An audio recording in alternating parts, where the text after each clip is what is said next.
मध्यम निकाय 57 कुक्कुरवधिक सूत्र। कुक्कुरा का मतलब कुत्ता है।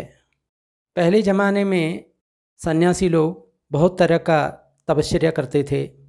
लोग ऐसा भी तपश्चर्या करते थे, किसी लोग कुत्ते जैसा जीता है, किसी लोग गाय जैसे जीता है, किसी लोग नंगा रहता है। ऐसा करके उन लोग अभ्यास करता है। आज भी ऐसा अभ्यास करने वाला है। ऐसा अभ्यास करने से उसको क्या फल होता है, किस प्रकार उस तपश्चर्या का फल मिलता है, ऐसा करके भगवान इस सूत्र में बताता है। अगर आपको ऐसा कोई लोग मिलता है तो ज़रूर ये सूत्र उन लोगों को फॉरवर्ड करें।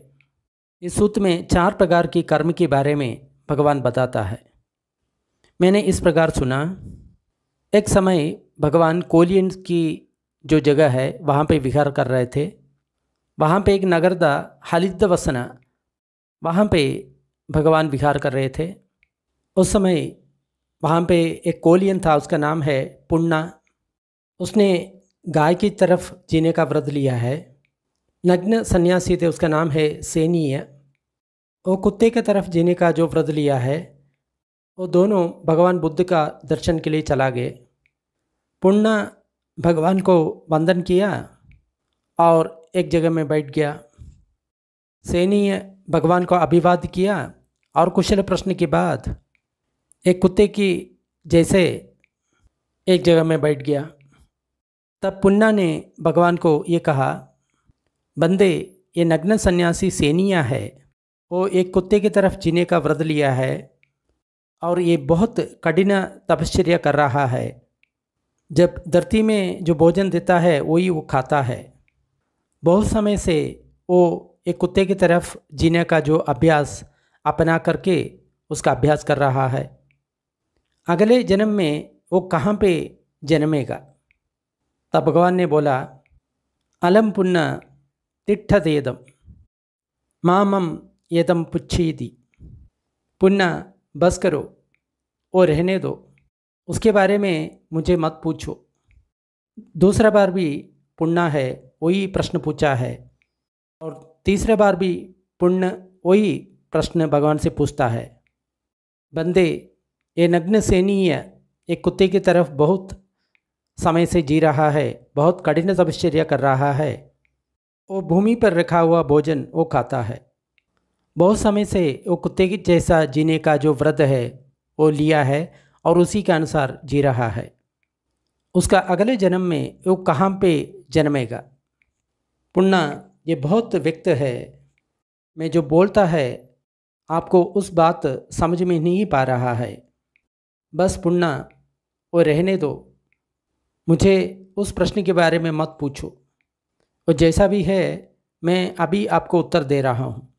ऐसा समझो कि कोई व्यक्ति कुत्ते की तरफ जीने का जो व्रत लिया है उस व्रत को अखंडन पालन कर रहा है, उसको पूरी तरफ पालन कर रहा है।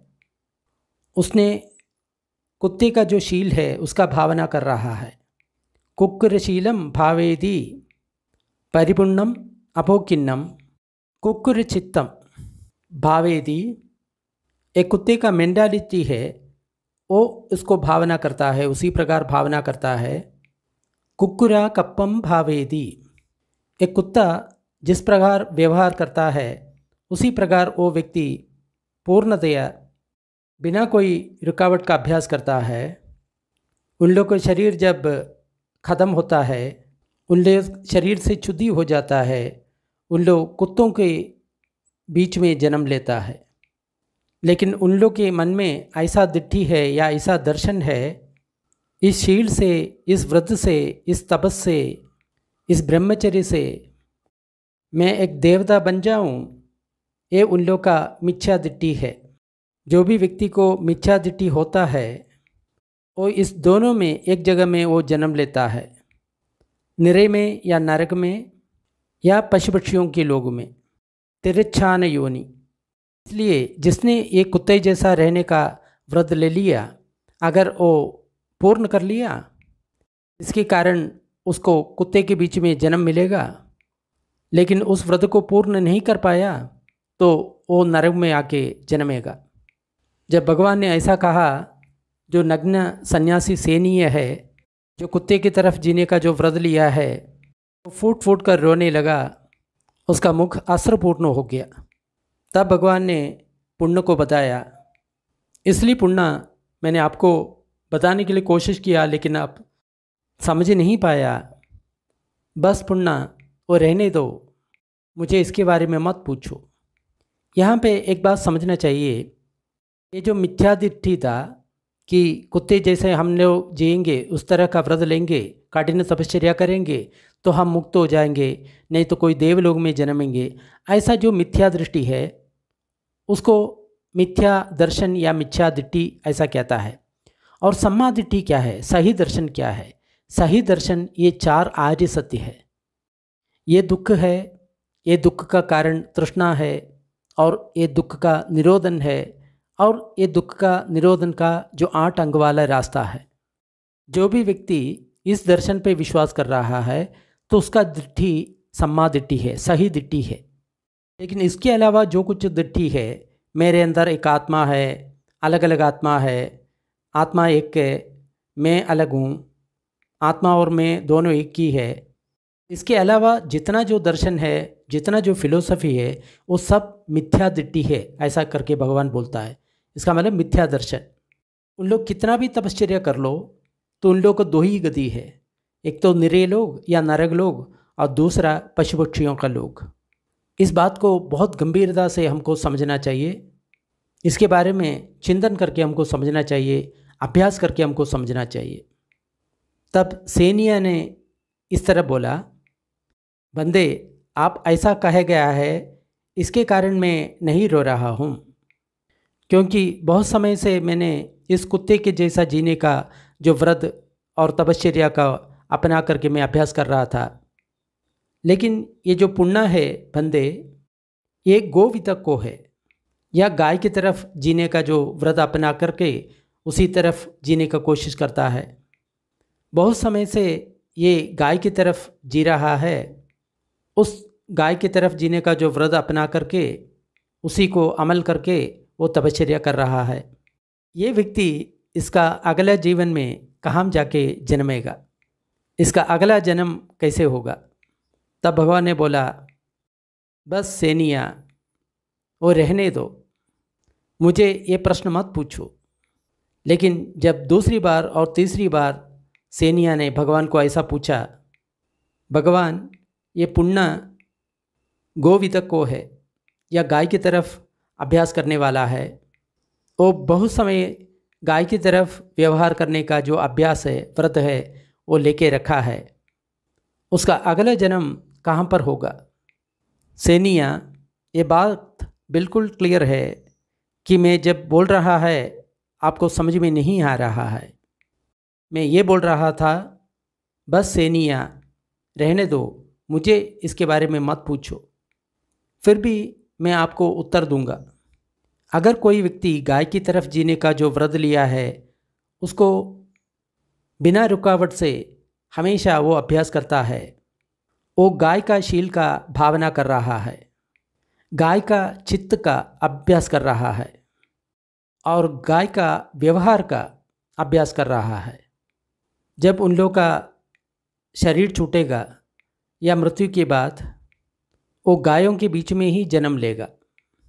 लेकिन उन लोग के पास ऐसा दृष्टि होता है, इस शील से, इस व्रत से, इस तप से, इस ब्रह्मचर्य से मैं एक देव बनूं या देवों के बीच में एक बनूं, ये उन लोग का मिथ्या दृष्टि है या मिथ्या दृष्टि है। ऐसा होने वाला नहीं। जिन व्यक्ति को मिथ्या दृष्टि है, ये इस दोनों में एक जगह में जन्म लेता है, नरक का लोग या पशु पक्षियों का लोग। अगर वो गाय जैसे जीने का जो व्रत को पूरा करता है, वो गाय के बीच में ही जन्मेगा। लेकिन अगर मान लो वो पूरा नहीं कर पाया तो वो नरक में आकर के जन्मेगा। इसका मतलब दोनों तरह से उसका जो व्रत है, शील है, वो बिल्कुल खतरनाक है। उसका व्रत या तपश्चर्या सक्सेस हो गया तो वो गाय के बीच में जन्मेगा, अगर फेल हो गया तो नरक में जाकर के जन्मेगा। जब भगवान ऐसा बोला है, तब जो पुण्य है वो फूट फूट करके रोने लगा एंड उसका मुख पूरा अश्रुपूर्ण हो गया। तब भगवान ने सेनिया को ऐसा कहा, सेनिया, इसलिए आपको बात समझ में नहीं आया कि जब मैं कहा बस सेनिया ये रहने दो, ये प्रश्न मुझे मत पूछो। तब पुण्णा ने भगवान को ऐसा कहा, भगवान आप जो बताया है उसके कारण मैं नहीं रो रहा हूँ, लेकिन बहुत समय से मैं इस गाय की तरफ जीने का जो व्रत है मैं लिया था, लेकिन मुझे ये पूर्ण विश्वास है आप मुझे धर्म सिखा सकता है और उसके कारण मैं इस गो वितक को या गाय जैसे जीने का जो व्रत को छोड़ सकता हूँ और ये नग्न सन्यासी सेनीय है वो कुक्कुर वितक को छोड़ सकता हूँ या कुत्ते की तरफ जीने का जो व्रत है उसको छोड़ सकता हूँ। तब भगवान ने बताया, ऐसा है तो पुण्णा बहुत श्रद्धा से सुनो, मैं बता रहा हूँ। जी बंदे, ऐसा पुण्णा ने उत्तर दे दिया। भगवान इस प्रकार बताया, चत्तारिमानि पुण्णा कम्मानि मया स्वयं अभिन्या सच्चिगत्वा पवेदितानि। पुण्णा, ये 4 प्रकार का कर्म है, मैं स्वयं अपने दर्शन से साक्षात्कार करके मैं प्रज्ञापन करता हूँ। ये बात ध्यान देना योग्य है, क्योंकि भगवान ने कोई किसी का उपदेश सुन करके या किसी का किताब पढ़ करके ये नहीं बोल रहा है ये 4 प्रकार का कर्म होता है, लेकिन भगवान ने अपना स्वयं दर्शन से ये जान लिया कि ये 4 प्रकार का कर्म होता है। इसका मतलब यहाँ पे अनुभव है, बिना अनुभव के कोई कुछ बोलता है वो सही नहीं हो सकता। कथमानि चत्तारि, वो 4 क्या है? अति पुण्य कम्मम कंढम कंढा विभागम। अंधेरा कर्म है, उस कर्म का विभाग से या परिणाम से अंधेरा विभाग मिलता है, अंधेरा परिणाम मिलता है या अंधेरा फल मिलता है। और दूसरा है उजाला कर्म, और उजाला कर्म के कारण जो उजाला विभाग या उजाला फल। तीसरा अंधेरा और उजाला कर्म और उसके कारण अंधेरा और उजाला विभाग या फल। 14 जो अंधेरा भी नहीं है उजाला भी नहीं है ऐसा कर्म, उसके कारण जो अंधेरा भी नहीं है उजाला भी नहीं है ऐसा फल या विभाग। यहाँ पे ऐसा कहता है जो अंधेरा का मतलब जो पाप कर्म है, अगर कोई पाप कर्म करता है उसका फल पाप ही होता है। विभाग का मतलब फल होता है, उसका जब फल आता है उसको विभाग कहता है, उसका फल भी पाप ही है। अगर कोई पुण्य करता है या उजाला काम करता है उसका जो फल भी उजाला होता है, पुण्य होता है। इसको एक उपमा की तरफ भगवान समझा रहा है। फिर भगवान बता रहा है, पुण्य ये कृष्ण कर्म और कृष्ण विभाग वो क्या होता है?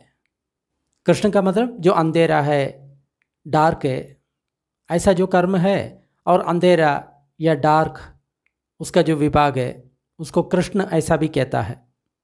जैसे कृष्ण पक्ष शुक्ल पक्ष ऐसा कहता है ना, कृष्ण पक्ष का मतलब जो अमावस्या है, शुक्ल पक्ष का मतलब जो पौर्णमी है, ऐसा ही। कथंच पुण्य कम्मम कंढम कंढ विभागम।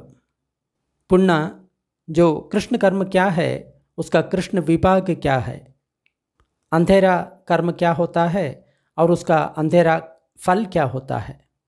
इद पुण्य एकच्चो सव्यापज्यम काय संखारम अभिसंखरोति, सव्यापज्यम वची संखारम अभिसंखरोति, सव्यापज्यम मनोसंखारम अभिसंखरोति। जब एक व्यक्ति हानि होने वाला काय संखार को या काय संस्कार को अपनाता है, हानि करने वाला वजी संस्कार को अपनाता है, हानि करने वाला मनोसंस्कार को अपनाता है, तो उस हानि होने वाला काया संस्कार की वजह से, वजी संस्कार की वजह से, मनोसंस्कार की वजह से ऐसा ही हानि होने वाला जन्म में उसका उत्पत्ति होता है। हानि होने वाला लोक में उत्पन्न होकर के उसी प्रकार हानि होने वाला स्पर्श है उसको स्पर्श करता है। तमेनं सव्यावज्यम लोकम उपपन्नम समानम सव्यावज्य फस्सा फुस्सन्ति। तो उस प्रकार का हानि करने वाला जो स्पर्श उसको स्पर्श कर लेता है। सो सव्यावज्ये ही फस्से ही फुट्ठो समानो सव्यावज्यम वेदनम वेदेदि। तो उस प्रकार का हानि करने वाला जो स्पर्श से उसको स्पर्श होता है, तो उसी प्रकार हानि होने वाला जो वेदना है या अनुभव है वो अनुभव करता है। एकंत दुखम, वो बहुत दुखदायक है। सय्यदापि सत्ता नरेगा, नरक में जो प्राणी जीता है उसी के समान वो वेदना होता है। इदिको पुण्य भूदा भूतस्स उपपत्ति होती। इसी प्रकार पुण्य एक प्राणी से ही उत्पत्ति होती है। यम करोति तेना उपपज्यति। आप जो कुछ कर्म करता है वो आपको पुनर्जन्म को कोई कर्म चुन लेता है। उपपन्नमेनं फस्सं फुस्सन्ति। जब आप वहाँ पे पुनर्जन्म लेता है, जो स्पर्श है आपको स्पर्श करता है। स्पर्श का मतलब जो कांटेक्ट है वो आपको स्पर्श करता है। एवं पाहम पुण्य कामदायादा सत्तादि वदामि। इसी के कारण पुण्य मैं ये कहता हूँ, जो प्राणी है अपना कर्म का ही दायाद होता है, अवकाशी होता है। इदम उच्यति पुण्य कम्मम कण्हम कंठा विभागम। इसी को पुण्य मैंने कृष्ण कर्म कहता है, और कृष्ण विभाग वाला या कृष्ण कर्म के कारण जो विभाग होता है उसको ऐसा कहता है। अभी ये कृष्ण और कृष्ण विभाग को मैं सरल भाषा में आपको समझाता हूँ। कोई व्यक्ति हानि करने वाला काय संस्कार या वजी संस्कार या चित्त संस्कार कर रहा है। क्या है हानि करने वाला जो काय संस्कार? अगर मान लो हम द्वेष से, राग से, द्वेष से, मोह से बिहेव करता है। एग्जाम्पल ले लेंगे, हम काया से कुछ काय कर्म कर रहा है, द्वेष से कोई प्राणी को हम मार रहा है, उसको हिंसा कर रहा है, तो ये काय कर्म हो गया। सव्यावज्यम, हानि करने वाला काय कर्म हो गया। जब ऐसा काय कर्म करता है, उस प्राणी को मारता है, उसी तरह का जो जगह में वो जन्म लेता है। सव्यावज्यम लोकम उपपज्यति। मानो हम एक गाय को मार रहा है या एक बकरे को मार रहा है या मुर्गे को मार रहा है, तो क्या होगा, उसी लोक में हमको जन्म मिलेगा। मान लो हम गाय मार रहा है तो गाय का लोक में हमको जन्म मिलेगा, नहीं तो बकरे का मार रहा है तो उसका लोक में, या मुर्गे को मार रहे हैं तो उसी लोक में जन्म मिलेगा। जब वो व्यक्ति उस जन्म में जन्म लेता है, गाय होकर के, बकरे होकर के, मुर्गा होकर के, तब क्या होता है, सव्यावज्या फस्सा फुस्सन्ति। तो उसी प्रकार जो हानि करने वाला जो स्पर्श है उसको स्पर्श कर लेता है। पहले हमने उस गाय को या बकरे को, मुर्गे को अपना एक चाकू से उसको स्पर्श किया, तो उस चाकू से उस प्राणी को स्पर्श करने से उसको क्या वेदना होता है, उसी तरफ ये जो स्पर्श होता है उसी तरह का स्पर्श हमको भी होता है। मान लो हम पशु होके जन्मा, बकरा होके जन्मा या मुर्गा होके जन्मा, तो उसी तरह का जो स्पर्श है, उस शस्त्र से जो स्पर्श है हमको भी हो जाता है। उस तरह का स्पर्श से फिर क्या होता है, उस तरह की जो वेदना होता है, उस तरह की जो अनुभव होता है, जो प्राणी हमने जो मार रहा था किस तरह का वेदना वो अनुभव किया, किस तरह का जो दर्द महसूस किया, वही दर्द हमको भी महसूस होगा। इसलिए बोलता है बुद्ध से ही उत्पन्न होता है। इसका मतलब एक प्राणी से ही उत्पन्न होता है। इसका मतलब जो गाय अभी जन्मा है वो क्या था, पीछे कोई गाय को हत्या करने वाला था, उस प्राणी से पुनर्जन्म लो करके फिर वो गाय के रूप में आ गया। तो इसलिए कोई प्राणी को हत्या करता है, ऐसा लोगों को ज़रूर ये वीडियो आप शेयर कर सकता है, उसका चक्षु खोले, उसका प्रज्ञा खोले। इसलिए उपदेश बिल्कुल स्पष्ट है, हम जो कुछ कर्म करता है वो कर्म हम पर वापस आ जाता है। अगर अच्छा कर्म करता है तो अच्छा कर्म वापस आ जाता है, और बुरा कर्म करता है बुरा कर्म वापस आ जाता है। मान लो हमने किसी को बहुत ज़्यादा वेदना देता है, कष्ट देता है, वही कष्ट हमको वापस आता है। अगर हम किसी को बहुत सुख देता है, कोई भी प्राणी को सुख देता है, तो वही सुख हमको वापस आ जाता है। मान लो हम कोई गाय को काट करके उसको वेदना दे रहा है, वो जो वेदना है हमको आज या कल आएगा ही।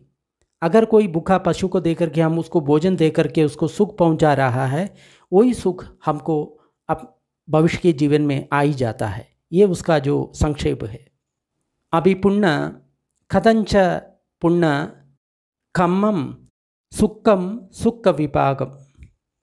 पुण्य जो कर्म है, शुक्ल कर्म है या उजाला कर्म है, उसके कारण शुक्ल विभाग या उजाला विभाग किस प्रकार होता है।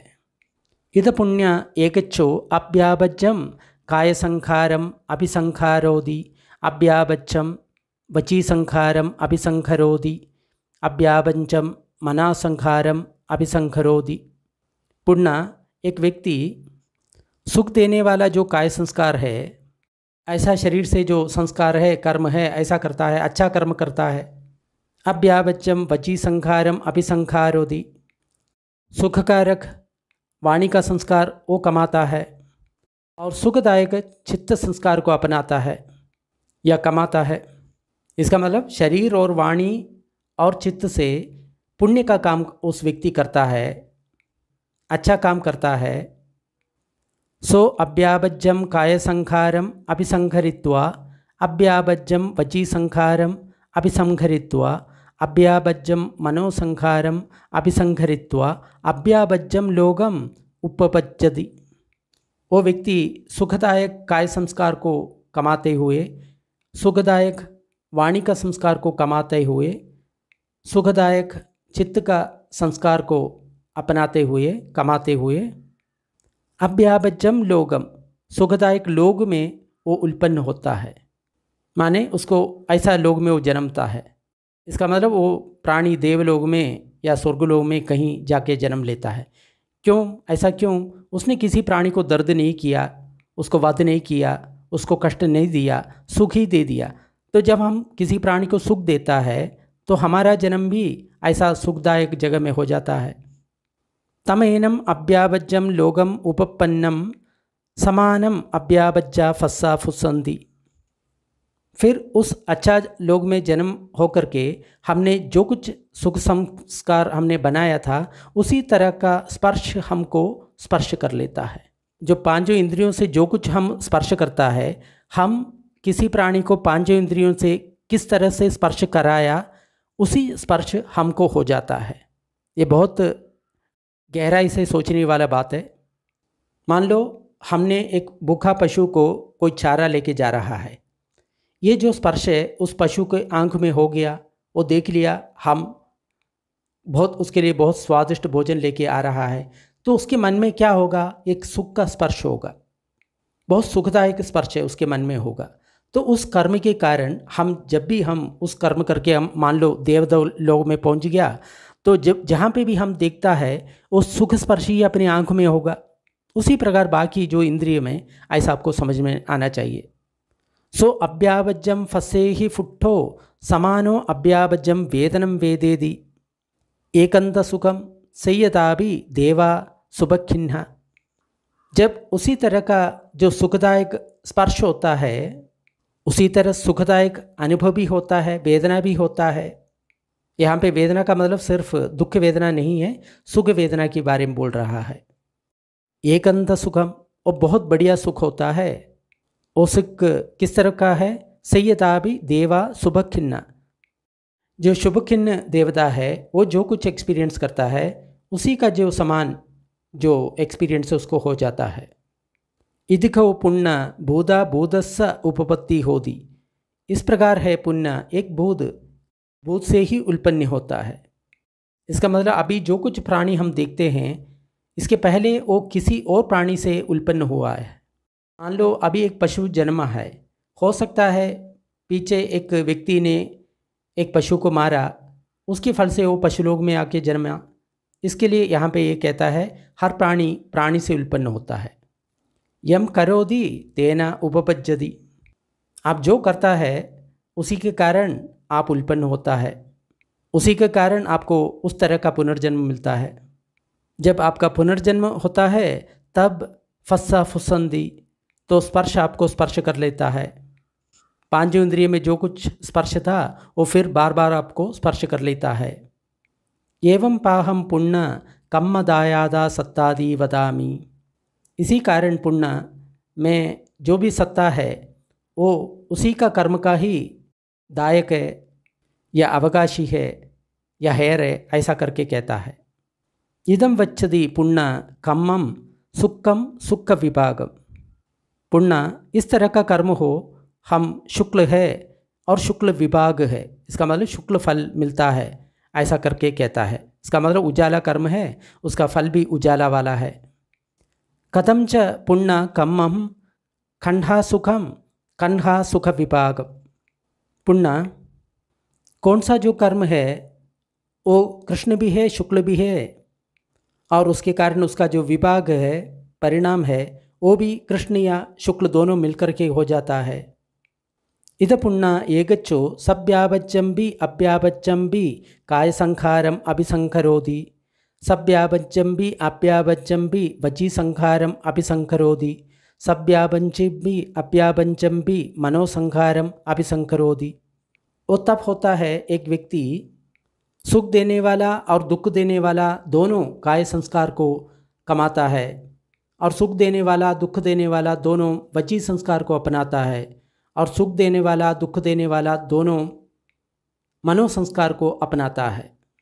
इसका मतलब हम ऐसा कर्म करता है जो न्यूट्रल है, वो सुख भी देता है दुख भी देता है। सो सव्यापज्यम भी अव्यापज्यम भी काय संखारम अभिसंकरित्वा, सव्यापज्यम भी अव्यापज्यम भी वची संखारम अभिसंकरित्वा, सव्यापज्यम भी अव्यापज्यम भी मनोसंखारम अभिसंकरित्वा, सव्यापज्यम भी अव्याजम भी लोकम उपपज्यति। तो इस तरह का जो सुख और दुख मिक्स करने वाला जो काय संस्कार, वजी संस्कार और मनोसंस्कार जो अपनाने के कारण उसी प्रकार का जो लोग में उसको जन्म मिलता है, वहाँ पे सुख और दुख मिला हुआ है। उस जगह में उसी प्रकार जो सुख और दुख स्पर्श है उसको स्पर्श करता है। उस तरह का जो सुख और दुख मिला हुआ स्पर्श करने के कारण उसी तरह का सुख और दुख मिला हुआ जो वेदना है, अनुभव है, उसको उत्पन्न होता है। वो कहाँ पे होता है? जैसे हमारा मनुष्य लोग में है, इसमें कभी कभी सुख का अनुभव होता है, कभी कभी दुख का अनुभव होता है। कुछ देवता लोग में है, और कुछ जो पशु पक्षी की जो योनि में जन्मता है, तो वहाँ पे पूर्ण दुख और पूर्ण सुख ऐसा नहीं कह सकते। कुछ सुख है और कुछ दुख है। और जो कुछ पशु पक्षी के लोग में वहाँ पे भी कुछ सुख है कुछ दुख है। इसी के कारण पुण्य में बताता हूँ, जो बोध है वो बोध से ही उत्पत्ति होता है। यम करोति तेना उपपज्यति। आप जो कुछ करता है उसी के कारण आपको फल मिलता है। उपपन्नमेनम फस्सा फुस्सन्ति। आप जहाँ पे भी उत्पन्न होता है, जन्म लेता है, वहाँ पे आपको स्पर्श होता है। इसका मतलब पांचों इंद्रिय उसका विषय को स्पर्श कर लेता है। एवं पाहम पुण्य कम्मदायादा सत्तादि वदामि। इसी का कारण पुण्य एक प्राणी है, उसको कम्मदायादा ऐसा कहता है। उसका कर्म ही उसका अवकाशी है। जो कुछ कर्म उसने किया है वही उसको मिलता है। इदम वुच्यति पुण्य कम्मम कंठा सुक्कम कंठा सुक्क विभाग। जो कर्म है कृष्ण और शुक्ल दोनों मिला हुआ है, और उसका जो विभाग या फल वो दोनों कृष्ण और शुक्ल दोनों मिला हुआ है। कथमंच पुण्य कम्मम अकंठम असुक्कम अकंठ असुक्क विभाग कम्मख्याया संवत्तति। पुण्य ऐसा कौन सा कर्म है, वो कृष्ण भी नहीं है शुक्ल भी नहीं है, उसके कारण जो विभाग या परिणाम आता है वो शुक्ल भी नहीं है कृष्ण भी नहीं है, उसके कारण वो कर्म को क्षय कर लेता है। यहाँ पे बोलता है ऐसा भी कर्म है जो कृष्ण भी नहीं है शुक्ल भी नहीं है, दोनों नहीं है, इसके कारण उसका जो विभाग है वो भी कृष्ण भी नहीं होता शुक्ल भी नहीं होता। इसका मतलब पाप भी नहीं होता पुण्य भी नहीं होता। ऐसा कर्म क्या है? तत्र पुण्य यमिदं कम्मं कंठं कंठ विभागम तस्य पहाणाय या चेतेन। जब एक व्यक्ति का मन में ये चेतना होता है कृष्ण कर्म को भी त्यागना है और कृष्ण कर्म के कारण जो विभाग है, परिणाम है, रिजल्ट है, उसको भी हमको त्यागना है। शुक्ल कर्म को भी त्यागना है और शुक्ल कर्म के कारण जो विभाग है, परिणाम है, उसको भी त्यागना है। जो कर्म है उसमें कृष्ण पक्ष भी है और शुक्ल भी है, और उसके कारण जो विभाग मिलता है उसमें भी कृष्ण भी है और शुक्ल भी है, उसको भी त्यागने का जो विचार होता है। जब ऐसा विचार होता है, वो जो कर्म है वो कृष्ण भी नहीं है, शुक्ल भी नहीं है, और उसके कारण जो विभाग मिलता है वो कृष्ण भी नहीं है, शुक्ल भी नहीं है, उसके कारण जो कर्म का क्षय हो जाता है। पुण्य इस प्रकार के 4 कर्म को मैं अपने अनुभव से, अपना स्वयं अपनी दृष्टि से मैंने जाना है, मैं अनुभव किया है। जब भगवान ने ऐसा बोला, पुण्य और कोलिया दोनों भगवान को ऐसा बोला, अभिकंदम बंदे अभिकंदम, बहुत बढ़िया है बंदे, बहुत बढ़िया। जैसे उल्टा हुआ है उसको सीधा रखा है, जो छिपा रहता है उसको प्रकट कर लेता है, जो मार्ग भ्रष्ट हो गया उसको मार्ग दिखाता है, या अंधेरे में दीप जला करके जिस आंख वाला व्यक्ति को सब कुछ सही तरह से देख सकता है, उसी तरफ अनेक पर्याय से भगवान ने धर्म को प्रकाश किया है। इसी दिन से भगवान हमको ऐसा उपासक समझे तो अपना प्राण पर्यंत, जब तक अपना प्राण रहता है तब तक आपका शरण में हम लोग जाता है। तब वो नग्न सन्यासी सैनीय भगवान को ऐसा कहता है, बहुत बढ़िया बंदे, बहुत बढ़िया। वो भी पहले ही जैसे ही बोलता है, जैसे उल्टा हुआ चीज़ को सीधे रखा है, छिपा हुआ को प्रकट किया है, ऐसे अनेक पर्याय से भगवान ने धर्म को प्रकाश किया है। मैं भी आज से जब तक मेरा प्राण रहता है भगवान बुद्ध का शरण चले जाता हूँ, धर्म को और संघ को शरण चले जाता हूँ। फिर सैनीय ने भगवान को पूछा, लभेय्याहम बंदे भगवतो संधिके पब्बज्जम लभेय्यम उपसंबदंती। भगवान मुझे आप प्रवज्ञा दीजिए, संन्यास बना दिए, आपके सम्मुख में मुझे भिक्षु का दीक्षा दीजिए। तो भगवान ने बोला, सैनिया, दूसरा धर्म का कोई भी भिक्षु है या व्यक्ति है, वो प्रवज्ञा लेना चाहता है इस धर्म विनय में, उन लोगों को 4 महीना उसके लिए इंतज़ार करना पड़ेगा। 4 महीने के बाद भिक्षु संघ उसमें प्रसन्न होता है, फिर उन लोगों को प्रवज्ञा देता है, भिक्षु का दीक्षा दिया जाता है। लेकिन मैं व्यक्ति से व्यक्ति में इसमें कुछ अंदर देखता है, हर व्यक्ति को ऐसा नहीं होता, ऐसा कहता है भगवान ने।